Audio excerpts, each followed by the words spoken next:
Hola, pues soy Javier y estudio informática aquí y la charla esta pues va de espiar procesos en Linux y bueno, esta es un poco una historieta de este verano.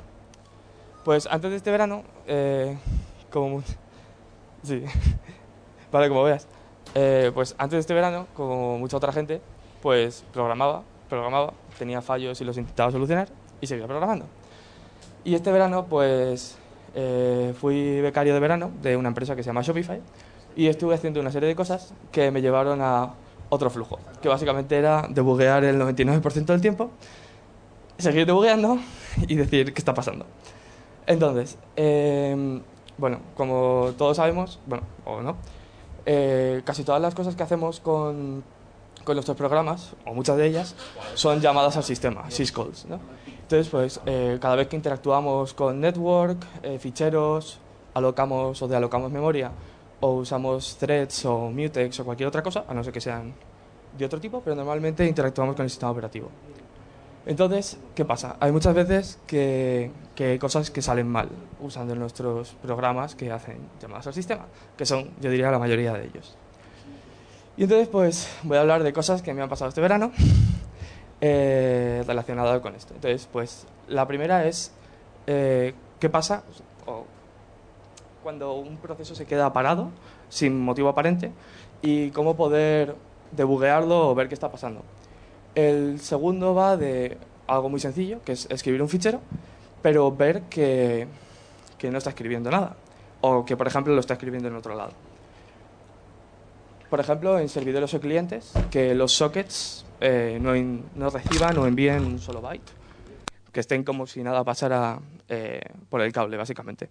Y luego, uno que me molestó bastante, luego os contaré por qué, fue hacer un programa que debería solamente usar unos cuantos descriptores de ficheros, en este caso era uno, y que sin embargo pues se quedaba sin descriptores de fichero y bueno, pues eso no era bonito. Y luego, esto lo mencionaré por encima, primero porque, bueno, no sé apenas nada de nada, pero de esto sé aún menos, pero algunas técnicas que hay para cuando la CPU, el disco, la memoria, cuando usamos un programa son demasiado altas, cómo podemos intentar debuguearlo. Esto apenas sé nada, pero lo comentaré porque me parece muy interesante y son cosas que pues ahora mismo me estoy mirando. Entonces, vamos a echar un vistazo a esta serie de casos. Bueno, lo primero, estos son casos que me han pasado de verdad, pero lógicamente, pues las pruebas estas que yo he hecho para subir ejemplos, pues las he hecho yo ahora. Y bueno, las podéis hacer en cualquier lenguaje que utilice llamadas al sistema, así que da igual. En este caso, bueno, en esta empresa son casi todo lo que hacen está hecho en ciertos lenguajes de programación, pero esto puede pasar en cualquier otro. Entonces, pues esto lo he hecho con ejemplos personales, pero ya no del código que usaba en la empresa. Entonces, por ejemplo, ¿qué pasa cuando un programa se queda parado? Esto me pasaba bastante, de hecho me pasó en varias ocasiones con MySQL y es un poco desagradable. Entonces, hay una... ¿Qué? Sí. Y hay una cosa muy chula que se llama Strace, que no sé si lo conocéis, pero sirve para debuguear las llamadas al sistema que hace un programa. Es uno de mis programas, bueno, es uno de los programas más interesantes que hay, la verdad. Y básicamente, ahora veréis la salida, te muestra las llamadas al sistema que hace un programa con sus argumentos y todo. Tiene una cosa que utiliza ptrace, que es lo que utilizan los debuggers, o sea, lo que utilizan los debuggers para implementar, o sea, lo que se utiliza para implementar debuggers. Y se genera una cosa de esas, una instrucción de ptrace, antes y después de las llamadas al sistema. El problema que tiene eso es que el performance del programa pues, se reduce muchísimo, porque hay muchos más cambios de contexto y hay mucho tiempo en el que se está recabando información para strace. La verdad es que no sé si dice strace o strace, bueno, como se diga. Entonces, una forma muy sencilla de ejecutarlo pues, es, como pone aquí, strace minus p y el PID del programa. Una cosa muy chula que no descubrí hace no mucho es que puedes poner menos p PID, tantos PIDs como quieras, pero siempre con menos p delante. Y entonces te va saltando la ejecución y te pone primero el PID y luego la salida, que ahora veréis. Entonces, esto es de un programa de verdad que se quedaba parado. Esto no es de MySQL, esto es de un programa Ruby. Se quedaba parado y no sabía por qué. Entonces, como podéis ver aquí, bueno, hay un montón de líneas, pero por ejemplo, miremos aquí, te pone la llamada al sistema y luego todos los argumentos. Igual, llamada al sistema, todos los argumentos, llamada al sistema, todos los argumentos. Entonces, pues, como podéis ver aquí, se quedaba parado en un futex, en un, si no recuerdo mal, user space mutex. Entonces, pues, lo que pasaba aquí es que había un deadlock. Y bueno, no era tan fácil de ver en el código, pero aquí se veía bien claro, porque estaba parado ahí. Y luego fue mirar el código y solucionar ese deadlock, que no era tan difícil en verdad. Era una cola sincronizada, para más curiosidad. Vale. Está escribiendo en otro fichero. Este no me llevó tanto tiempo, pero este es un típico, ¿no? Que haces un programa y escribe donde no es. Entonces, al hacer strace, bueno, aquí se ve mejor, strace y poniendo -e y la llamada al sistema que quieres, te filtra y solo saca esas llamadas al sistema. Luego ejecutas el programa y, bueno, en este caso simplemente hice un grep de .log porque el fichero se llamaba .log. Entonces, en este caso podemos ver que hace un open a login file. Sin embargo, yo quería que lo escribiera en otro lado que había definido en esta variable de entorno. Entonces, pues dije, vale, no está haciendo caso a la variable de entorno por algún motivo. Entonces, hay una cosa que es muy chula, que seguro que la conocéis, pero yo la conocí hace no mucho, que es, bueno, proc, PID y luego environment, en este caso. Sabéis que tienen un montón de... En este sistema de ficheros virtual hay un montón de estructuras del kernel. Entre ellas puedes ver todas las variables de entorno a las que tiene acceso el programa. Entonces, esto es muy interesante porque simplemente haciendo un cat de proc, el PID y environment, y luego haciendo un grep por la key de la variable de entorno que quieras, pues te devuelve la variable de entorno y la clave y el valor de la variable de entorno. En este caso está vacío, así que bueno, nos dimos cuenta que nuestro programa en un momento se había comido la variable de entorno y básicamente no la estaba escribiendo. Es una tontería, pero se ve mucho más sencillo así, que habría llevado mucho más tiempo de otra forma. La verdad es que proc, PID, lo que sea, que hay un montón de cosas, lo podéis mirar en vuestra máquina, es alucinantemente perfecto. Tiene un montón de cosas súper chulas, como por ejemplo, puedes ver los límites del proceso, puedes ver el mapeo de memoria del proceso, puedes ver el stack del proceso, puedes ver, si no recuerdo mal, la CPU a la que tiene afinidad ese proceso y muchas otras cosas más muy interesantes. Básicamente expone, como pone ahí, las estructuras de datos del kernel en este sistema de ficheros virtual. Así que es muy guay y encima es súper fácil de procesar. Por ejemplo, en el caso de environment, te devuelve las keys y las values de las variables de entorno, si no recuerdo mal, separados por un carácter, por un byte nulo. Así que es muy sencillo de leer y de procesarlo también como humanos.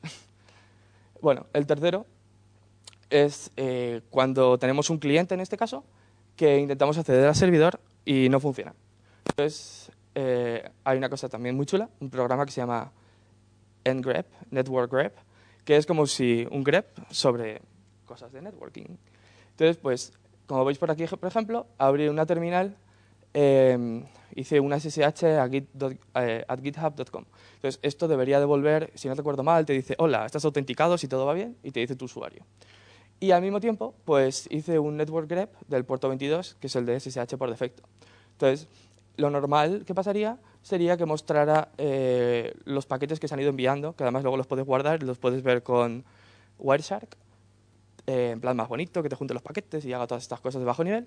Pero bueno, en este caso podemos ver, bueno, en cada ciclo que va mirando a ver si hay algo, imprime una almohadilla y entonces pues es porque básicamente no está pasando nada. Entonces, pues vimos en este caso que había un proxy que no sabíamos que estaba. En este caso, este proxy es el que tiene Wi-Fi UC3M. Pero bueno. Entonces, bueno, hacía timeout y bueno, no sabíamos si no funcionaba o hacía timeout o qué. Así que así lo descubrimos, que simplemente pues fallaba el firewall. Luego, el programa que hicimos, que se quedaba sin descriptores de fichero. Entonces, pues aquí no tenía ni papa de qué hacer. Y le pregunté a un compañero. Y me dijo, Javier, prueba con LSOF. Entonces, pues LSOF es otra herramienta de Unix muy chula, que, bueno, habrá muchas cosas, pero yo solo sé una, que te dice los descriptores de fichero asociados a un PID. Entonces, en este caso, lo probé, ejecuté lsof, -p y mi PID, y bueno, dio este bonito resultado, no este mismo, porque he hecho uno mío, pero básicamente tenía miles y miles de líneas creando ficheros de este tipo. Y bueno, esto era muy, muy extraño. Esto sí que me llevó bastantes días de debuguear porque, sorpresa, era un bug de una librería en Ruby escrita en C, que no liberaba bien los ficheros. la última, que ya como ya os he dicho es de la que menos sé, pero me parece muy interesante, es qué pasa cuando tu proceso gasta mucha más CPU o accede demasiado a disco y no sabes por qué o tarda mucho, y el gasto de memoria es muy elevado. Entonces, pues tu máquina pues, es un recurso limitado, eso tiene consecuencias bastante desastrosas. Y además el emoji no ha salido. Bueno, pues por aquí tenemos muchas herramientas, pero voy a hablaros de las pocas que he usado al menos una vez. Una es Perf, que es también muy chula, pero por ejemplo te permite hacer cosas tan salvajes como ver cuántas veces la caché L1 ha fallado, hasta sacar gráficos interesantes que vamos a ver ahora. Toda esta información es compleja de analizar y si tuviéramos, o sea, si esto lo vuelcas a un fichero son miles y miles de líneas, para nosotros es imposible. Entonces, hay herramientas muy interesantes. Una de ellas son los flame graphs, que la verdad es que no sé quién los inventó, pero desde luego un señor que voy a comentar luego le dio bastante chicha. Hay unos cuantos scripts hechos en Perl que te los generan. Te los generan en SVG y esto lo puedes abrir en el navegador y puedes hacer clic y te lo aumenta y vas pudiendo ver. Si no recuerdo mal, la idea es la siguiente. Tú haces un profiling estadístico, es decir, no estás mirando todo el tiempo, sino que miras de vez en cuando. Arriba del todo aparecen los que, todos estos, ¿no? Los que estaban en ejecución en el momento que se hizo el profiling, y todos los de abajo son las llamadas de los padres. De tal forma que ves quién se llevó más tiempo y a quién llamó, etcétera, etcétera. Entonces puedes ver rápidamente quién se ha comido más tiempo de CPU. Y es una forma más sencilla, bueno, que ayuda a intentar reducir el uso de CPU. Hay una cosa también chulísima, que es que si tienes Linux, bueno, desde Linux 4.1 hay una cosa interesante, que son los BPF Compiler Collection, BCC se llama, que básicamente es hacer kernel tracing con baja penalización de rendimiento. Permite cosas muy salvajes, como una cosa que voy a enseñar luego, de decirle, pues para este proceso, dime cuántas veces se ha llamado a malloc y cuántos bytes se han pedido, y sin apenas pedir performance, o sea, perder performance. Se puede hacer eso o cualquier otra cosa, es una salvajada y es muy chulo. La gente de Netflix y de GitHub han ayudado mucho a que esto funcione. Por cierto, esto lo puedes escribir en C, pero es seguro, porque por unas cosas muy chulas que han hecho, y se puede escribir también en Python o en Lua, lo cual es bastante interesante, los scripts que acceden a esos datos. Por ejemplo, una cosa interesante son los mapas de latencia que se pueden hacer de disco, en el cual se ve claramente cuáles son las latencias altas. Bueno, sale un poco cortado, pero las latencias altas están aquí, las bajas están aquí, y como veis, pues aquí se ve que hay un patrón, ¿no? Y aquí hay otro. Entonces, esto, por ejemplo, se ha sacado con esto de BCC, y bueno, y la cosa que permite, no sé exactamente cuál es la penalización, pero la penalización no es muy alta, que eso es interesante. No es como lo otro, que te baja el rendimiento en un 50% y no se puede ejecutar en producción. Una que es un clásico, sobre todo si estás haciendo prácticas en C o en C++ o trabajas de esto, pues Valgrind con leakcheck para ver si estás perdiendo memoria. Todo esto muchos de nosotros lo sabemos, aunque sea por la universidad. Y bueno, pues ¿qué he aprendido? Pues todas las herramientas de Unix son bastante chulas. Hay un montón que todos los días descubro. Cada vez que me meto en proc y echo un vistazo, veo más cosas. La verdad es que me conozco como un 1% de eso, o menos. O sea que todo esto es bastante interesante. Luego escribo muchísimos bugs, así que es importante, sobre todo si escribes muchos bugs, ser mejor debugueando y tener mejores herramientas.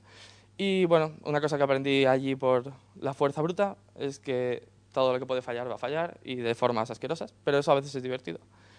Así que eso es todo, pero aquí os dejo, lo subiré por ahí a Twitter o algo, algunos enlaces. Este es el enlace de IOVisor, que es el proyecto de este BCC que he comentado.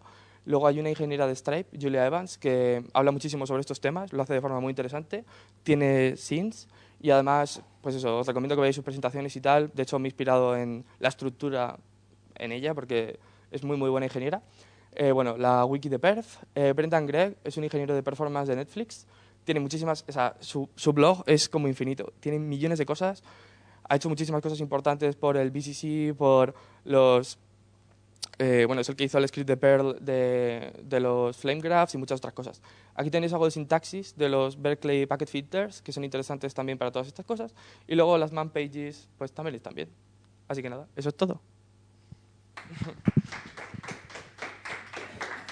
Gracias. Espera. Lo de perf, que no me ha quedado claro. Que en qué. Sí. A ver, como he dicho, no lo he usado muchísimo, pero te permite sacar de la CPU y de los contadores de software, o sea, de los contadores hardware de la CPU y de contadores de software, estadísticas sobre el rendimiento del kernel de Linux. Por ejemplo, algunas de las cosas, como he dicho, son sacar los hits versus misses de diferentes cachés de la CPU. Por ejemplo, también puedes ver accesos a memoria, puedes sacar estos flame graphs de CPU y muchas cosas más muy interesantes. O sea, tiene muchísimas características y posibilidades de las cuales apenas conozco. Así que mucho más de eso no te puedo decir. Pero la wiki, míratela si quieres, porque ahí explican todo muy, muy, muy bien. Tengo una curiosidad, sabiendo un poco de este tema. Este tipo de herramientas que has mostrado, ¿se utilizan solo, digamos, para que un humano vea dónde la está liando o se integran dentro de algún tema de QA? O sea, ¿son las mismas herramientas que se están usando en QA o los QAs tienen unas herramientas apropiadas para ver este tipo de procesos que consumen, etcétera, etcétera? Pues la verdad es que no tengo ni idea, porque, bueno, en esta empresa donde he estado no tienen QAs. Por un motivo, los ingenieros de software son los QAs. O sea, son los responsables de que su código sea production ready, esté preparado para todo, y son los que mejores conocen en código, a fin de cuentas. Esa filosofía a mí me gusta, y aparte yo no tengo mucha experiencia en el mundo de la empresa, aparte de algunas becas, así que no puedo opinar mucho, pero a mí su forma de verlo me parece bien. O sea, me parece que tener departamentos que no conozcan, bueno, departamentos o grupos o lo que sea, que haya como un implementador y un testeador y pues una persona de QA, pues no me parece lo más eficiente. Entiendo que para empresas gigantescas pues igual no quede otra, ¿no? O que tenga sus ventajas, pero no sé, a mí me parece interesante cómo lo hacen y la verdad es que me parece un modo bastante apropiado de hacer las cosas. Pero vamos, tampoco puedo, no es un estudio científico, es simplemente mi opinión. Así que tampoco sé si se usa en QA. Intuyo que, evidentemente, si los ingenieros de QA necesitan debuguear un problema, estas herramientas son necesarias. Una cosa que no he dicho, que es muy importante en mi opinión, es que esto no es solamente para gente que hace sistemas. Es que si programas web, por ejemplo, que parece como más alejado, es que todos usamos servidores en web, todos leemos ficheros, todos escribimos en sockets, todos hacemos de todo. Entonces, pues, yo creo que puede venir bien, pues, hagas lo que hagas mientras escribas programas que interactúen con el sistema operativo, que siempre. Bueno, no siempre, pero casi siempre. Nada. ¿Alguna más?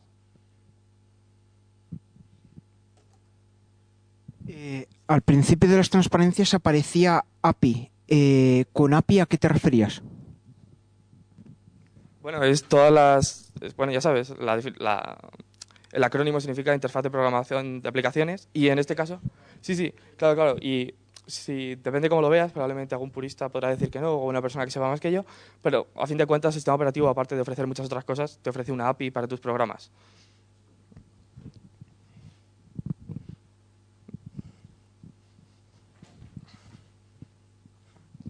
Un par de cositas, aunque requieren que vuelvas hacia atrás las diapositivas. En la parte de el problema de SSH.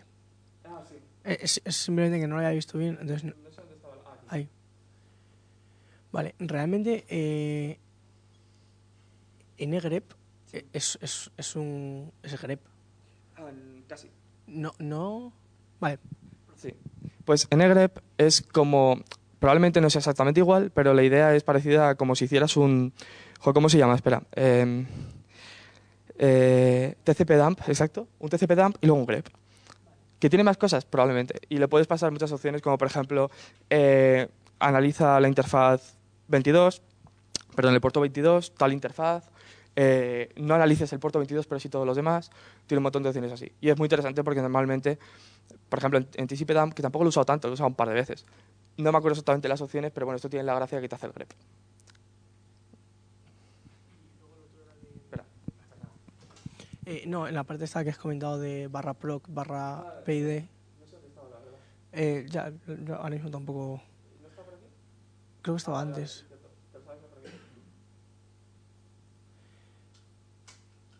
Vale. Solo tiene estructura de datos del kernel. O sea, me refiero. Sí. Pues, sinceramente, no estoy 100% seguro de que todos sean estructuras del kernel. Yo diría que sí. A ver, hay una cosa que es obvio. Toda esta información tiene que estar en algún lado. Y si está en algún lado, está en el kernel. Así que diría 99% que todo lo que está ahí está en el kernel. O sea, son estructuras de datos del kernel. Pero no estoy 100% seguro. Y tiene la gracia que además no solo son... Todas no son de lectura solamente. Hay algunas que también son de escritura. Así que eso mola. A lo que me refiero es que ahí te puedes encontrar, pues eso, los descriptores de ficheros, mapas de memoria, todo, y puedes acceder a ellos en plan modo texto. Claro, ahí está la gracia. En vez de necesitar hacerte... Si no existiera esto para algunas cosas, igual necesitarías, pues no sé, hacerte un módulo del kernel o algo así. No lo sé, no lo sé exactamente. No he llegado a tan profundo. Pero vamos, está muy bien porque, por ejemplo, una de las cosas que permite, que no he mencionado, pero es muy chulo, no sé si está por aquí, mira, sí, está aquí. Pues dentro de esa carpeta están descriptores, o sea, hay archivos con el inodo, bueno, con el descriptor de fichero. Perdón, dentro de ahí están todos los todos los descriptores de fichero que tiene el programa, y dentro de ellos puedes ver los inodos y puedes ver muchas más cosas. No sé si es justo en FD o en FD Info, no me acuerdo de cuál de los dos, pero puedes ver un montón de cosas. Incluso algunos de ellos tienen un enlace simbólico al fichero original, que no sé cuál de los dos es. No me acuerdo. Aprovechando que está esa transparencia, PID, que no sé, no me ha quedado claro lo que es. Pues el PID es el Process ID, es el identificador único del proceso. Es simplemente el identificador que hay en el sistema operativo que tiene el proceso. Lo puedes sacar, por ejemplo, con PS o con algún comando de estos. Y, por ejemplo, yo estos experimentos, que son sencillitos, lo que he hecho ha sido ponerlos en background y he cogido el PID y lo he copiado y pegado aquí, que es un poco cerdo, pero funciona.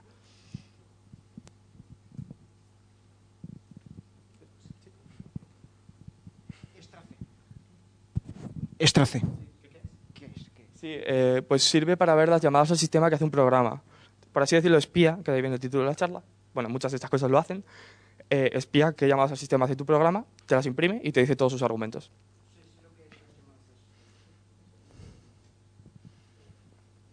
Ay, perdona. No sé si igual es una barbaridad, pero si cuando el proceso muere o bueno, o lo matan o lo que sea, la carpeta queda ahí, se elimina, es sustituida por la siguiente. Buena pregunta. Pues no sé si se elimina, o sea, cuando el proceso hace exit, por ejemplo, dices. Entiendo que se eliminará, pero me imagino, esto es imaginación, que no se eliminará automáticamente, sino que igual, no sé, si esto es un enlace simbólico o alguna historia lo desapuntará, porque hacerlo como en el momento quizás un poco... Pero no sé cómo lo hace, la verdad, no tengo ni idea. Pero vamos, es cuestión de experimentar o mirarte el código fuente del kernel.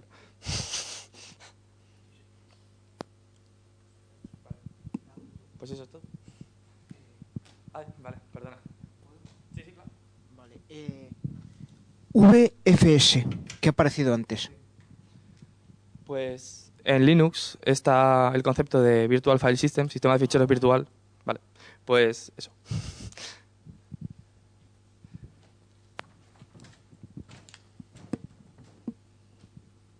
¿Procedes, Axel? ¿O...?